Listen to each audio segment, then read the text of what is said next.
شام کی سرحد عرفہ میں مقام ابراہیم علیہ السلام اور مقام ایوب علیہ السلام دو بڑی زیارتیں ہیں۔ مقام ابراہیم علیہ السلام پر پانی کا ایک بڑا تالاب اور اس تالاب میں درمیانے سائز کی مچھلیاں ہیں۔ نمرود نے تالاب کی جگہ آگ جلائی تھی اور اس آگ میں حضرت ابراہیم علیہ السلام کو پھینک دیا گیا۔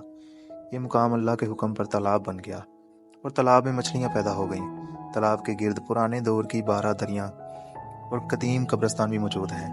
یہ مقام پہاڑوں میں گرا ہوا ہے۔ پہاڑوں میں ہزاروں کی تعداد میں غار ہیں۔ نمرود کے دور میں لوگ ان غاروں میں رہتے تھے۔ یہ غار انسان اور قدرت کی خوبصورت صناعی ہیں۔ یہ اب غیر آباد اور ویران ہیں، لیکن ان کی ویرانی میں گئے زمانوں کی باس ابھی تک باقی ہے۔ آپ ان کے قریب پہنچیں تو آپ کو آج بھی ان سے نمرود کی جھوٹی خدائی کی بو آتی ہے اور آپ کو وہاں سرکتی سسکتی تڑپتی عبرت بھی نظر آتی ہے۔ تالاب کے ساتھ پرانے دور کا قبرستان بھی ہے، قبریں بھی ہیں اور ان قبروں پر جدید تحریریں بھی ہیں۔ مقام ایوب علیہ السلام میں حضرت ایوب علیہ السلام کا وہ غار ہے جس میں آپ علیہ السلام نے اپنی زندگی کے 18 مشکل ترین سال گزارے۔ غار زمین میں گہرائی میں ہے، سیڑھیاں چھوٹی اور مشکل ہیں۔ غار کے آخری سرے کو شیشے کی دیوار سے بند کر دیا گیا ہے۔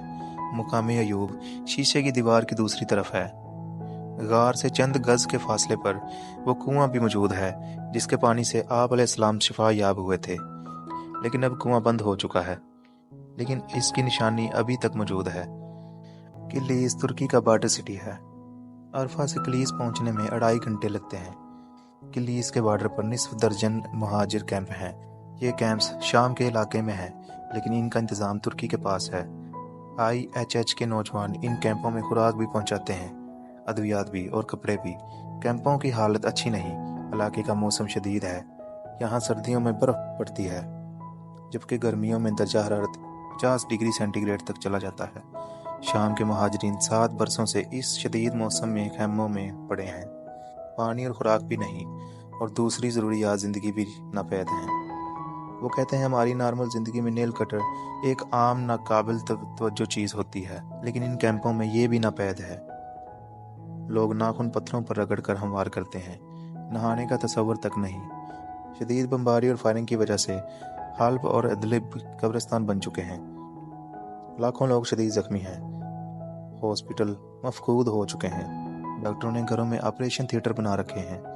زخمیوں کو بے ہوش کیے بغیر آپریشن کیے جاتے ہیں۔ مریض اور ڈاکٹر دونوں تلاوت کرتے جاتے ہیں اور روتے جاتے ہیں، اور لاکھوں کی تعداد میں بیوائیں، یتیم اور معذور بچے بھی موجود ہیں۔ یہ لوگ بے چارگی سے دائیں بائیں دیکھتے ہیں اور انہیں دور دور تک آس اور امید کی کوئی کرن نظر نہیں آتی۔ جنگ بچوں کی آنکھیں اور ہاتھ پاؤں کھا گئی ہے اور وہ ہر اجنبی کو اپنا باپ سمجھ کر اس کی ٹانگوں سے لپٹ جاتے ہیں۔ کلیس میں قطر کی حکومت نے روٹی کے آٹومیٹک پلانٹ لگا دیے ہیں۔ یہ پلانٹ روزانہ 1.5 لاکھ روٹیاں بناتا ہے۔ یہ روٹیاں پلاسٹک کے لفافوں میں بند کی جاتی ہیں، کریٹوں میں رکھی جاتی ہیں اور کیمپوں میں تقسیم کر دی جاتی ہیں۔ کلیس اور عرفہ میں روزانہ 27 لاکھ روٹیاں تقسیم ہوتی ہیں۔ کلیس میں بڑا کچن بھی ہے۔ کچن میں آٹومیٹک مشینوں کے ذریعے ٹنوں کے حساب سے سالن تیار ہوتا ہے۔ انتہائی خوبصورت بچے اپنے ننھے ننھے ہاتھوں میں سالن کے برتن اٹھا کر کھڑے اور ان کی ماں پردے کے پیچھے کھڑی ہو کر انہیں دیکھ رہی ہیں۔ ملک اور امن کتنی بڑی نعمت ہوتے ہیں، ہم یہ سمجھنے کے لیے کاش ایک بار شام کے کیمپوں کا چکر لگا لیں۔ ہمیں اپنے وطن کی قدر ہو جائے گی اور قومیں چند لمحوں میں کس طرح برباد ہوتی ہیں۔ ہمیں یہ جاننے کے لیے بھی ایک بار ان کیمپوں کا دورہ ضرور کرنا چاہیے۔ یہ لوگ انبیاء اور صحابہ کی نسل ہیں۔ یہ ہم سے کئی گنا پرہیزگار اور متقی بھی ہیں۔ یہ ہم سے 1000 گنا خوبصورت، بہادر اور کلچرڈ بھی ہیں، لیکن سیاسی منافرت، فرقہ واریت اور کمزور حکومتی ڈھانچہ انہیں چند برسوں میں وہاں لے آیا جہاں انسانیت نہیں رہی، عبرت بن گئی۔ یہ لوگ بھی ہماری طرح صدیوں سے فرقوں، نسلوں اور قبیلوں میں تقسیم تھے، اور یوں دیکھتے ہی دیکھتے دنیا کا خوبصورت ترین ملک اور انبیاء کرام کی سرزمین مٹی کا ڈھیر بن گئی اور قوم صدقے اور خیرات پر پلنے لگی۔ یہ ہم جیسے لوگوں کے لیے عبرت کی نشانی ہے۔ شام کے اس مشکل وقت پر صرف ترکی اور قطر نے اس کا ساتھ دیا۔ قطر نے خزانے کھول دیے اور ترکی نے پوری قوم خدمت پر لگا دی، جبکہ باقی اسلامی دنیا تماشا دیکھ رہی ہے۔ یہ بے حسی زخم پر جلتا ہوا کوئلہ ثابت ہو رہی ہے۔ یہ لوگ پورے عالم اسلام کو بددعائیں دے رہے ہیں۔ اللہ تعالیٰ اگر اس کے بعد بھی ہم پر عذاب نازل نہیں کرتا تو یہ اس کے رحم کی انتہا ہے۔ یہ واقعی غفور و رحیم ہے۔ ریحان لی شہر کلیس سے بھی 2 گھنٹے آگے ہے۔ یہ شہر ادلب کے بارڈر پر واقع ہے۔ ریحان لی اور ادلب کے درمیان 1 کلومیٹر کا فاصلہ ہے۔ ترک حکومت نے گلی سے ریحان لی تک سڑک کے دونوں طرف کپاس اور زیتون لگا دیے ہیں۔ ان کی وجہ سے پورا علاقہ سرسبز دکھائی دیتا ہے۔ ریحان لی میں سرحد سڑک کے ساتھ ساتھ چلتی ہے۔ پہاڑیاں شام میں ہیں اور وادیاں ترکی میں۔ ادلب اس وقت علاقے کا سب سے بڑا انسانی المیہ ہے۔ شہری آبادی پر کیمیائی ہتھیار بھی استعمال ہوئے اور خوفناک بمباری بھی ہوئی۔ دہشت گردوں نے انسانی آبادی کو ہیومن شیلڈ بھی بنا رکھا ہے۔ ادلب سے روز زخمی اور لاشیں ریحان لی آتی ہیں۔ قطری حکومت سرحد پر پکے مکان، ہاسپٹل اور یتیم خانے بنا رہی ہے۔ یہ لوگ مہاجرین کو ان میں آباد کرتے چلے جا رہے ہیں۔ 200 کنال پر 50 خوبصورت اور جدید بنگلے تھے۔ ہر بنگلے میں 18 یتیم بچوں اور 3 آیاؤں کی رہائش کا انتظام تھا۔ بنگلے میں بچوں کے کھیلنے، پڑھنے، غسل اور کھانے پینے کا بندوبست بھی تھا، اور سونے کا بھی۔ کمپاؤنڈ میں اسکول اور کھیل کا میدان بھی ہے۔ یہ پورا کمپاؤنڈ قطری حکومت نے بنا کر دیا اور کمال کر دیا۔ عرفہ، کلیس اور ریحان لی تینوں شہروں میں IHH کے گودام، ٹریننگ سینٹر، بیکریاں، روٹی پلانٹ اور رجسٹریشن آفس ہیں۔ گودام وسیع و عریض ہیں۔ ہر چیز سلیقے کے ساتھ رکھی ہے اور ریکارڈ کمپیوٹرائز ہے۔ دنیا کے مختلف ملکوں سے امدادی سامان یہاں آتا ہے۔ کارکن یہ سامان سلیقے کے ساتھ لگا دیتے ہیں۔ یہ لوگ مہاجرین کا ڈیٹا بھی رکھتے ہیں۔ ترکی مزید مہاجرین نہیں لے رہا، چنانچہ IHH مہاجرین کو سرحد کی دوسری طرف امداد دیتی ہے، جبکہ ترک فوج اپنے کارکنوں اور مہاجرین کی حفاظت کرتی ہے۔ ترک آرمی شام کے اندر دور تک چلی گئی ہے۔ یہ علاقہ بھی کلیئر کرتی جا رہی ہے اور مہاجرین کو سرحد کی طرف راستہ بھی دیتی جا رہی ہے۔ ترکی کوشش کر رہا ہے یہ زیادہ سے زیادہ علاقہ کلیئر کر کے شام کی حکومت کے حوالے کر دے تاکہ شام میں استحکام آ جائے۔ ترکی کا خیال ہے یہ بدامنی جوں جوں بڑھتی جائے گی، ترکی کی مشکلات میں اضافہ ہوتا چلا جائے گا۔ یہ خدشہ غلط نہیں ہے۔ یہ بحران جتنا طویل ہوتا جائے گا، یہ پوری اسلامی دنیا کو اپنی لپیٹ میں لیتا جائے گا۔ یہ آخر میں سعودی عرب پہنچ جائے گا، اور یہ اگر سعودی عرب پہنچ گیا تو پھر پورا عالم اسلام اوڑا بن جائے گا۔ ہم سب شام بن جائیں گے، چنانچہ ہمیں شام سے پہلے شام پر توجہ دینی ہوگی، ورنہ ہم سب کی شام آ جائے گی۔ عرفہ شام کی طرف ترکی کا آخری شہر ہے، جبکہ ریحان لی اور ادلب میں چند کلومیٹر کا فاصلہ ہے۔ ریحان لی انطاکیہ ریجن کا بڑا شہر ہے۔ اتاتورک نے آزادی کے بعد انطاکیہ کا نام تبدیل کر کے خطائی رکھ دیا۔ خطائی، ریحان لی اور عرفہ یہ تینوں شہر انبیاء اور صوفیاء کرام کی گزرگاہیں اور قیام گاہیں تھیں۔ یہ شہر چاروں مذاہب میں مقدس ہیں۔ عرفہ ماضی میں حران کہلاتا تھا۔ حضرت ابراہیم علیہ السلام عراق کے شہر اور میں پیدا ہوئے۔ یہ 350 سال کی عمر میں اپنی اہلیہ حضرت سارہ علیہ السلام، اپنے والد تارخ، قرآن مجید میں انہیں آزر کے نام سے پکارا، جبکہ باقی آسمانی کتابوں میں ان کا نام تارخ تحریر ہے۔ والدہ مطلی بنت نمر اور بھتیجے حضرت لوط علیہ السلام کے ساتھ حران عرفہ تشریف لے آئے۔ حران میں نمرود کی حکومت تھی۔ نمرود خدائی کا دعوے دار تھا۔ حضرت ابراہیم علیہ السلام نے اس کی خدائی کو تسلیم کرنے سے انکار کر دیا۔ نمرود نے انہیں آگ میں جلانے کی سزا دے دی۔ اہل حران طویل عرصے تک لکڑیاں جمع کرتے رہے۔ وہ لوگ منت میں بھی لکڑیوں کی مانتے تھے۔ وہ کہتے تھے ہمارا فلاں کام ہو گیا تو ہم حضرت ابراہیم علیہ السلام کو جلانے کے لیے اتنی لکڑیاں صدقہ کریں گے۔ حران کا مرکزی میدان لکڑیوں سے اٹ گیا تو نمرود نے آگ لگائی۔ آگ پوری طرح دہک گئی تو حضرت ابراہیم علیہ السلام کو منجنیق میں رکھا اور پہاڑ سے آگ میں پھینک دیا۔ حضرت ابراہیم علیہ السلام جو ہی آگ میں گرے، اللہ تعالیٰ نے آگ کو ٹھنڈا ہو جا کا حکم دے دیا۔ ایک روایت کے مطابق آگ پانی بن گئی اور لکڑیاں مچھلیوں میں تبدیل ہو گئیں۔ اللہ تعالیٰ نے بعد ازاں نمرود کے لشکر پر مچھروں کا عذاب بھجوا دیا۔ مچھر پورے لشکر کو چٹ کر گئے، جبکہ ایک مچھر ناک کے ذریعے نمرود کے دماغ میں گھس گیا اور اسے 100 سال تک دماغ کے اندر ڈستا رہا۔ نمرود مچھر سے بچنے کے لیے اپنے سر میں جوتے مرواتا تھا۔ وہ جوتے کھا کھا کر مر گیا۔ حضرت ابراہیم علیہ السلام اس کے بعد حران یعنی عرفہ سے شام اور فلسطین بھی گئے، مصر بھی تشریف لے گئے، مکہ مکرمہ میں بھی، اور آخر میں فلسطین میں انتقال فرمایا۔ حضرت ابراہیم علیہ السلام کا روزہ مبارک الخلیل نامی شہر میں ہے، تاہم ان کی زندگی کا اہم ترین وقت عرفہ میں گزرا۔ عرفہ کی دوسری ہستی حضرت ایوب علیہ السلام تھے۔ یہ حضرت لوط علیہ السلام کی ساتزادی کے ساتزادے ہیں۔ عرفہ کے رئیس تھے۔ دسترخوان وسیع تھا، لیکن پھر ان پر آزمائش آئی۔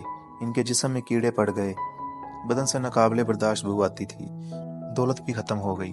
چنانچہ رشتہ داروں نے انہیں اٹھایا اور شہر کے باہر کوڑے کے ڈھیر پر پھینک دیا۔ یہ 18 سال وہاں پڑے رہے۔ یہ سردیوں کی راتیں غار میں گزارتے اور گرمیاں چٹیل میدان میں۔ اللہ کی یاد اور اہلیہ کے علاوہ ان کا کوئی مونس، کوئی ہمدرد نہیں تھا۔ اہلیہ لوگوں کے گھروں میں کام کر کے تھوڑے سے پیسے کماتی تھیں اور ان کے کھانے کا بندوبست کرتی۔ یہ 18 سال آزمائش برداشت کرتے رہے، لیکن ہونٹوں پر حرف شکایت نہ آیا۔ آخر میں حضرت جبرائیل علیہ السلام تشریف لائے، انہیں پیغام دیا، آپ فلاں جگہ ایڑی ماریں۔ ایڑی ماری، پانی نکلا، پانی پیا، غسل کیا اور چند لمحوں میں صحت یاب ہو گئے۔ حضرت ایوب علیہ السلام کی آزمائش تاریخ اور آسمانی مذاہب میں صبر ایوب علیہ السلام کے نام سے مشہور ہے۔ حضرت ایوب علیہ السلام کا غار اور پانی کا چشمہ بھی عرفہ میں موجود ہے۔ عرفہ میں گرمی ہوتی ہے، سورج آگ برساتا ہے۔ شام کی سرحد پر واقع ہونے کی وجہ سے شہر میں 6.5 لاکھ شامی مہاجرین آباد ہیں۔ یہ لوگ حلب سے تعلق رکھتے ہیں اور نسلاً کرد ہیں۔ حلب شام کا سب سے بڑا شہر ہے۔ یہ دنیا کے قدیم ترین شہروں میں بھی شمار ہوتا ہے۔ شہر میں 69 لاکھ لوگ آباد ہیں۔ خانہ جنگی شروع ہوئی اور یہ افریت اس پورے شہر کو نکل گیا۔ لوگ نقل مکانی پر مجبور ہو گئے۔ عرفہ ان کی پہلی منزل تھی۔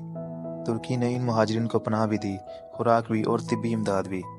عرفہ کی سرحد کے دونوں طرف مہاجر کیمپ ہیں۔ یہ کیمپ انسانی المیہ کی خوفناک داستانیں ہیں۔ ترکی نے اس المیہ کو بڑی حد تک سنبھالے رکھا ہے، لیکن یہ جنگ 7 سال سے جاری ہے اور یہ مزید 20-30 برس چلے گی۔ چنانچہ ترکی پر دباؤ بڑھتا جا رہا ہے۔ جنگ سے قبل شام کی آبادی 2.45 کروڑ تھی۔ جنگ کی وجہ سے 45 لاکھ لوگ مہاجر اور 70 لاکھ لوگ بے گھر ہوئے۔ شہر کے شہر تباہ ہو چکے تھے۔ ہاسپٹل، سکول اور بازار ختم ہو چکے ہیں۔ خوراک، ادویات اور چھت سمیت ضرورت کی ہر چیز ناپید ہے۔ سڑکیں، پانی اور بجلی تک دستیاب نہیں۔ شام کی پوری نسل تعلیم اور روزگار سے محروم ہے۔ ترکی کی فلاح بہبود کی غیر سرکاری تنظیم IHH نے شامی مہاجرین کے لیے بے تحاشا کام کیا۔ یہ تنظیم 150 ملکوں میں کام کر رہی ہے۔ ترکی کے مخیر حضرات اس کے ڈونرز ہیں۔ یہ تنظیم پاکستان کے ادارے حبیب فاؤنڈیشن کے ساتھ مل کر 20 سال سے پاکستان میں بھی کام کر رہی ہے۔ IHH نے زلزلے کے بعد پاکستان کو مکانات بھی بنا کر دیے اور یتیم خانے بھی۔ یہ تنظیم حبیب فاؤنڈیشن کو ہر سال 40 سے 50 کروڑ روپے امداد دیتی ہے۔ شامی مہاجرین کی ذمہ داری بھی IHH نے سنبھال لی۔ قطر نے اس کو وسیع پیمانے پر امداد دی اور یہ لوگ عرفہ، کلیس اور ریحان لی میں مہاجرین کی خدمت پر جت گئے۔ یہ حقیقتاً ٹرینڈ، منظم اور سمجھدار لوگ ہیں۔ چنانچہ انہوں نے بڑی خوبصورتی سے یہ بحران کنٹرول کر لیا۔ لیکن یہ بحران عالمی ہے اور کوئی ملک اکیلا یہ بوجھ برداشت نہیں کر سکتا۔ چنانچہ ترکی نے عالم اسلام سے تعاون مانگ لیا۔ پاکستان کے مخیر حضرات نے اس ذمہ داری کو محسوس کیا۔ جامع الرشید، بنوری ٹون اور کراچی کے کاروباری طبقے نے 20 کروڑ روپے جمع کیے۔ خواتین نے کروڑوں روپے کے زیورات صدقہ کیے اور یہ ساری رقم حبیب فاؤنڈیشن کو دے دی۔ حبیب فاؤنڈیشن نے عرفہ، کلیس اور ریحان لی میں کام شروع کر دیا۔ پاکستان کی حکومت، مخیر حضرات اور ویلفیئر کے دوسرے اداروں کو بھی اس کار خیر میں شریک ہونا چاہیے۔ پاکستان کو شام میں کسی ایک شعبے تک محدود بھی ہونا پڑے گا۔ میری ناقص رائے میں IHH شامی مہاجرین کے لیے 2 کمروں کے چھوٹے چھوٹے گھر بنا رہی ہے۔ ایک گھر $6000 میں بن جاتا ہے۔ ہم اگر شام میں کے نام سے منصوبہ شروع کریں، ہم IHH کے ساتھ مل کر 100 گھروں کے یونٹس پر مشتمل 1000 گھر بنا دیں۔ یونٹ میں سکول، ہاسپٹل، مارکیٹ اور ووکیشنل ٹریننگ سینٹر بھی ہوں اور ضرورت کی دیگر اشیاء بھی، تو یہ شامی مہاجرین کی بہتر خدمت بھی ہوگی اور ہمارا کام بھی دنیا کو نظر آئے گا۔ ہم نے موجودہ طریقہ کار کے تحت وہاں 20 کروڑ روپے بھی لگا دیے اور یہ نظر بھی نہیں آ رہے اور یہ کسی کے نوٹس میں بھی نہیں۔ ترکی اور شام دونوں پاکستان کی اس امداد سے ناواقف ہیں، چنانچہ ہمیں زیادہ فوکس ہو کر کام کرنا ہوگا۔ میری مخیر حضرات سے درخواست ہے، یہ ترک حکومت سے رابطہ کریں، یہ IHH کے ساتھ مل کر 100 گھروں کا پہلا یونٹ بنا دیں۔ یہ یونٹ پاکستان کے دوسرے مخیر حضرات کو راستہ دکھا دے گا۔ یوں شام اور ترکی کی مدد بھی ہو جائے گی اور پاکستان کی نیک نامی میں بھی اضافہ ہوگا۔ حکومت بھی دکھ کی اس گھڑی میں ترکوں کی مدد کر سکتی ہے۔ یہ 10,000 خاندانوں کی ذمہ داری اٹھا لے۔ یہ 10,000 خاندان پاکستان لے آئے اور یہ 10,000 پاکستانی خاندانوں کے حوالے کر دیے جائیں۔ ہم ان خاندانوں کی نگہداشت کریں۔ شام کے حالات ٹھیک ہو جائیں تو یہ خاندان اپنے وطن واپس لوٹ جائیں۔ یہ بھی بہت بڑی خدمت ہوگی۔ عرفہ میں جگہ جگہ قطر کی امداد کے ثبوت ہیں۔ روٹی plant, bakery, vocational centres, hospital اور سکول سے لے کر یتیم خانوں تک ہر جگہ قطر ہی قطر ہے۔ قطر کا ہر کام انتہائی جدید اور خوبصورت ہے۔